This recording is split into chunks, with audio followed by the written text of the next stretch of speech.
So আমি একই সঙ্গে আমাদের পুরো এমবাসি আমরা সকলেই খুবই এক্সাইটেড, আমরা সকলেই খুব আনন্দিত। চমৎকার একটা মেলার আয়োজন ছিল এটা, খুবই সুন্দর, অনেক গেস্ট এসেছে, তারা হ্যাপি, সো আমরাও অনেক হ্যাপি। আর বাংলাদেশ এমবাসি সবসময় তো বাংলাদেশকে তুলে ধরার চেষ্টা করে, বাংলাদেশকে প্রোভাইড করার চেষ্টা করে। আমরা এবার জুট প্রোডাক্ট নিয়ে আমাদের জুট প্রোডাক্টগুলো এখানের ইথিওপিয়ান মানুষজনদেরকে আমরা দেখাতে চেয়েছি।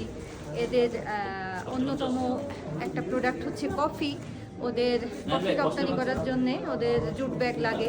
সো জুট এই জন্যে আমাদের ইন্টারেস্টের অন্যতম একটা বিষয় ছিল যে ওরা যদি জুটের ব্যাপারে আগ্রহী হয়, মেবি ওরা কফির জন্যে জুট ব্যাগ ওরা ইউজ করতে পারে। আর অন্যান্য হাউস হোল্ড আইটেম এখানে যেহেতু জুট পাওয়া যায় না, এটাও হয়তো বা অন্যদেরকে আকৃষ্ট করবে।